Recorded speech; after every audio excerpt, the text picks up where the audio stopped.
Ayun, good morning, magandang araw po sa inyong lahat, no? Isang mapagpalang araw ng Lunes at sa atin dyan sa Pilipinas, Luzon, Visayas at Mindanao. Ganoon rin natin mga kapatid na OFW sa mansulok kayo o parte ng mundo naroroon. Ayan, pag-usapan natin to, no? Yung issue about dyan sa pagbaha dyan sa Davao.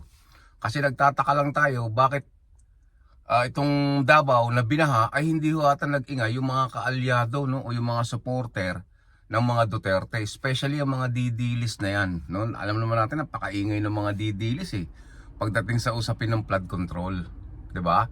Bakit yung Davao nagmistulang pong dagat?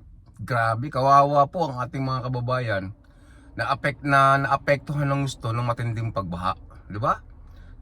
Akala ko ba napakaganda ng Davao at maayos po yung flood control diyan dahil 51 billion po yung pondo, sana punta pulong. Nagtatanong lang, no?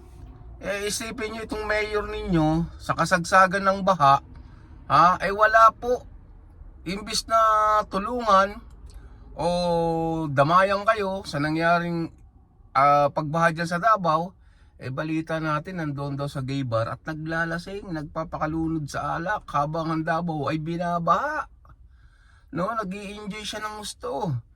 Tapos wala man lang tayo nababalita ang concern tungkol dyan sa sinasakupan niyang lugar at hindi siya nag-aalala, no? Kita niyo na, 'di ba? Kung gaano ka itong mayor ninyo, kung gaano ka irresponsable, 'di ba?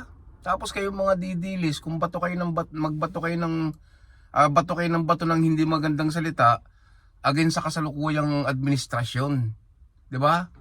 Lahat ng kasinungalingan na pinagbabato ng mga Duterte o paninira dito kay Pangulong Marcos ay ina-adapt ninyo kahit wala kayong sapat na ebidensya. O ayan, nakita nyo, napakaliwanag naman. Diba? Marami tayong mga kababayan na nanawagan dyan at humihingi ng tulong dahil sa matinding epekto ng pagbaha na yan.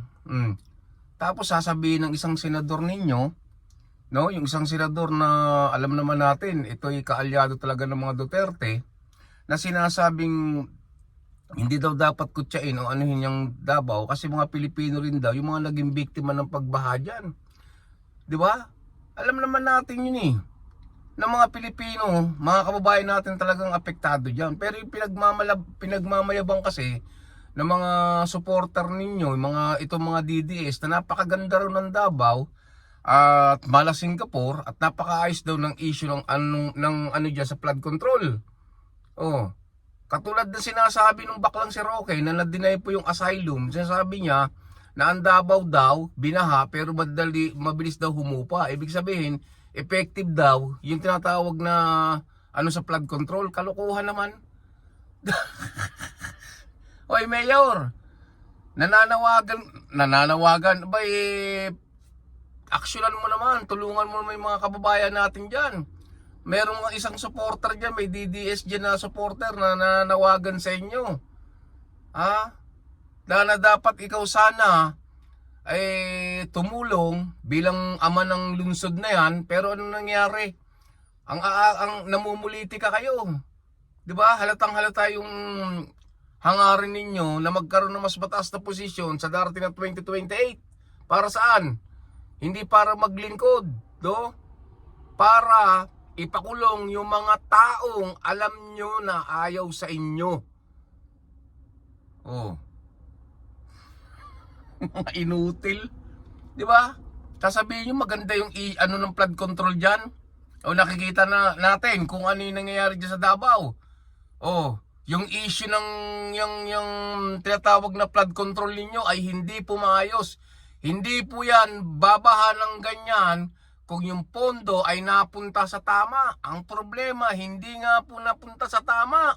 Saan dinala ni Pulong yung 51 billion na yan na dapat iilaan para maging maayos yung Davao na yan at hindi bahain?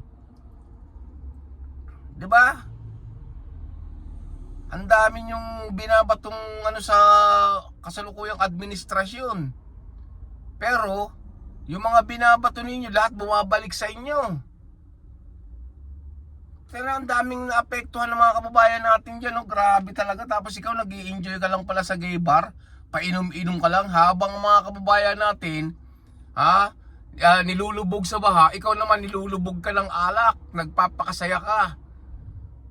Pupunta ka sa abroad, pagbalik, mag-i-enjoy ka, wala kang pakialam sa ano, tapos sasama ka sa mga rally, sisiraan mo si PBBM, sisiraan mo yung administrasyon na to, na imbis na dapat tulungan mo yung kasalukuyang administrasyon dahil mayor ka dyan, di ba? Pero anong ginagawa mo? Panay paninira.